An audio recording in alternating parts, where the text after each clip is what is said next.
How's everybody doing today? And good morning. A special welcome to those listening on iHeartRadio and Amazon podcast channels. I am Tom Funk, your host for Tom Funk's Abu Dhabi Adventure. For those of you who are new, I moved here in December of last year, and I'm here to share with you my experiences living in the United Arab Emirates. As usual, I'll start off by mentioning the weather. Right now, 104 degrees, sunny skies, and a light breeze. But the big story for us here is we had what some would consider a major dust storm last week. I've had a few since I've been here, and I've tried filming them and taking photos, but you really can't tell what is going on. It doesn't look all that bad. But on Tuesday, it was quite obvious. The wind was whipping up the dust into a frenzy, pushing visibilities down to a couple hundred meters at best. And for those of you who grow up in lake effect country, it's kind of like when you get a high density of those big fat flakes falling. You know, up close, everything looks normal, but when you look off into the distance, you can't see squat. Yeah, that's what this is like. The challenge was breathing this stuff. So I actually walked home from work that day, and I wore my mask home. And when I came into the apartment, I could feel it coming in with every breath. And the outside of my mask had a fine layer of dust on it. And there's a fine layer of dust all over my stuff on my porch, and I'll probably get around to cleaning that stuff off today. I did shoot a 15-second video and put it on my Facebook page, and it is on YouTube.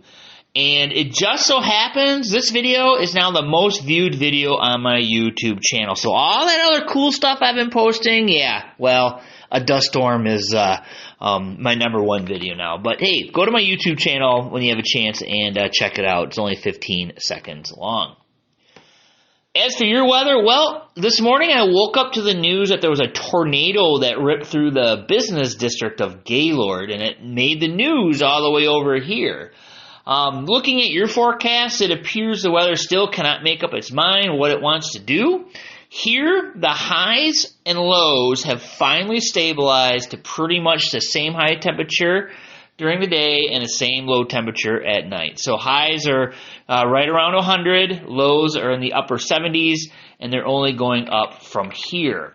There is more humidity now, and it is noticeable, but not oppressive yet. One thing I do is I try to lay out in the sun for an hour a couple times a week, and I could barely make it half an hour, and I usually got to go inside and take a break. It's getting pretty hot out.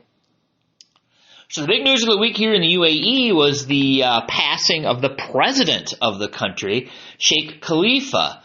There was a 3-day mourning period where the government, the schools, and non-essential businesses closed. So now we are in a 40-day mourning period, and from what I can tell, it's really no different than the 30-day mourning period we have in the USA when a president dies.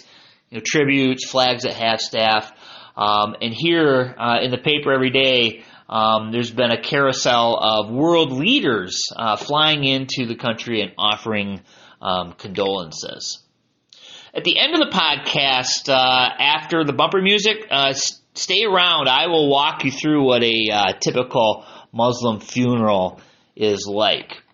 So anyway, Sheikh Khalifa's brother, Sheikh Mohammed bin Zayed Al Nahyan, he was the crown prince, but now he is the president of the United Arab Emirates. And at some point, a new crown prince will be named, and I'm sure to the process how that works. But when I find out, I'll be sure to share it with you.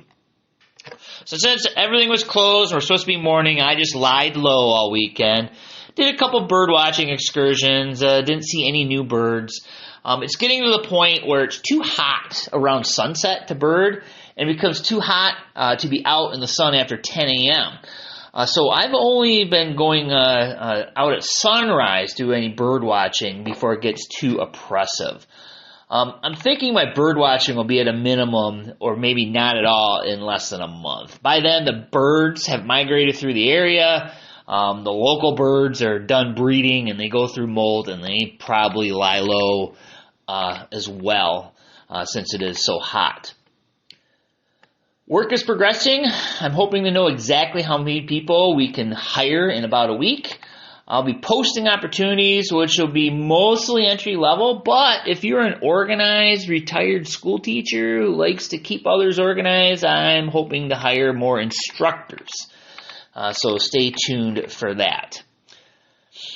That leads into our question of the week. Hey Tom, how do I get a job in the United Arab Emirates? Well, if you are honestly and truly interested in seeking out opportunities, just reach out to me privately and I can give you some job boards for Abu Dhabi and Dubai. The private sector is hiring like crazy, and I read all the time of employers struggling to find people to even apply for these high-paying jobs that they're offering. And if anyone tells you that it is prohibitively expensive to live here, well, they are full of stuff that comes out of the back end of a gazelle. Rents have come way down. We don't have inflation like you do in the States. Cars are cheap. Best of all, no United Arab Emirates income taxes on our salaries, and U.S. taxes, they don't kick in until you're making well more than $100,000 USD a year. Employers typically offer you a salary, a housing allowance, an education allowance, and other allowances depending on your situation. For example, I get a travel allowance which pays for my flights to and from the United States. Anyway, if you want to escape the drama of the United States and live and work where it doesn't snow, the people are nice, and there's barely any crime, why not check out living here? My one piece of advice that you shall not ignore, because if you do, you'll be very disappointed, is that it takes 6 to 9 months from after you've signed your contract until you step foot in country. So you're going to have to plan ahead, and this could be a year or more process to actually step foot in the country. So you got to start now thinking you're going to be here in a year and a half. This is because our United States State Department takes forever to process your paperwork. So I signed my papers March 22nd, and I did not step foot in the country until December 4th. And my start date, well, it was supposed to be June 15th. Thank you, United States State Department. Anyway, if you have a question, feel free to ask. Send me a private message, and I will try to answer your question for you. All right. So as promised, I said I was going to do a little bit of a little synopsis of how a Muslim funeral works, and that's going to take place after the bumper music ends, which I hear right now. All right. So, you haven't been to my YouTube channel, please check it out. I'm putting videos up there all the time. So, head on over there. It is Tom Funk's Worldly Adventures, and that is both Instagram and YouTube. And I'm uploading photos and videos all the time, so check it out. If you're on LinkedIn and Goodreads, it's just Thomas Funk. So, Tom Funk's Worldly Adventures, which is Facebook and Instagram, and Tom's Worldly Adventures is YouTube. So, check those out. All right, you guys. Wait for the bumper music to end, and I'll be back in a minute.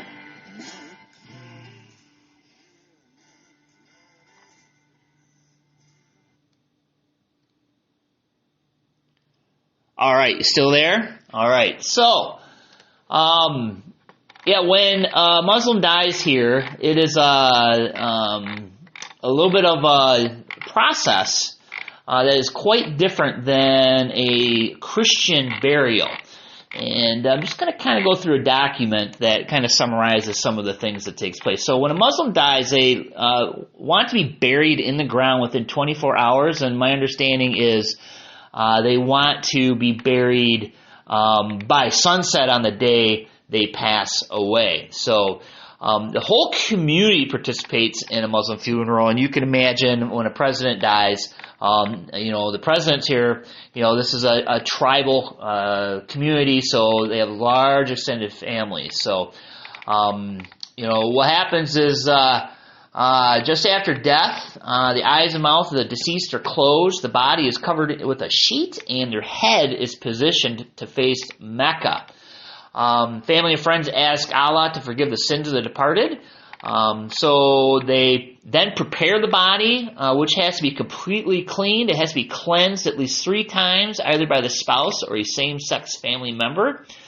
And they have a particular order how they do it. And then they shroud the body, which is, they use 3 white sheets. They're spread out and stacked on top of each other, and then the body is placed on top of them. The left hand of the deceased is placed on the chest. The right hand is then placed on top of the left. And then the sheets are brought over the body one at a time.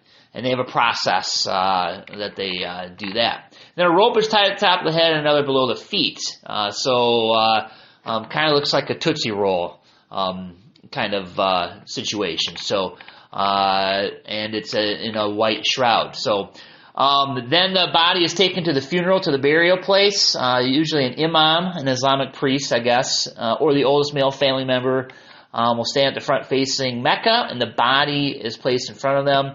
And the body is laid parallel to Mecca in the ground. So the funeral, it's very silent. There's no talking. There's no music. Even the prayers are mainly said silently with only parts of them spoken aloud. So, and Muslims generally wear white, as they believe white is associated with humility and wholesomeness. However, you'll see other colors apparently, and I've seen photos, and the document I'm looking at is people are wearing different colors, but it's you don't want to bring attention to yourself, of course. And if a non-Muslim was to attend, dressing modestly, of course, stay away from bright colors and things like that. The actual funeral service is usually quite brief. It's just saying the funeral prayers, and there's no eulogy, like what you would see at a Christian burial. And the service is usually less than an hour. Rarely does it go over an hour. So the imam does some prayers. Flowers, it depends on the Muslim sect. Some like them, some don't. And the burial practice, they're buried. They have a modest tombstone. Let's see. Of course, I said they want to be buried as soon as possible. Within 24 hours is the norm, but definitely no later than 2 days.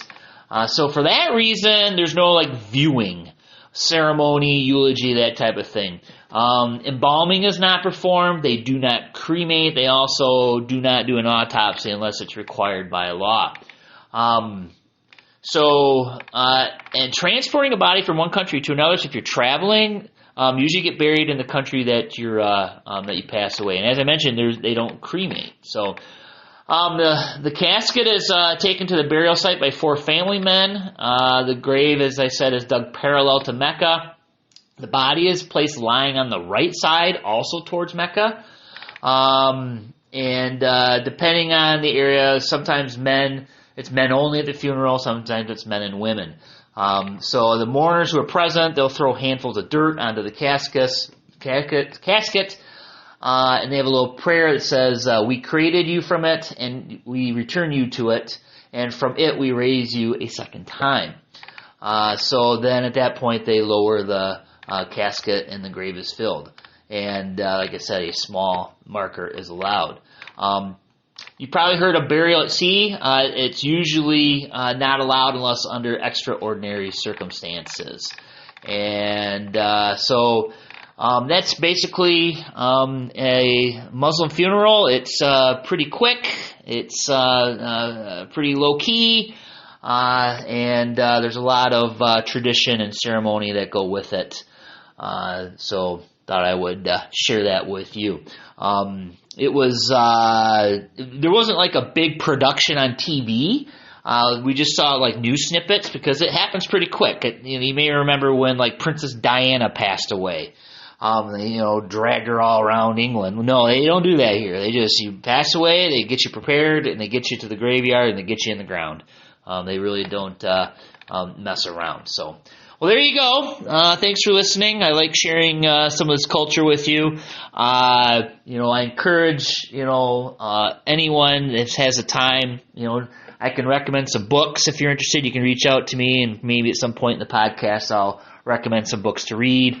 I'm still getting people who have misconceptions and wrong information, and I try to, set them straight by sharing them with a resource.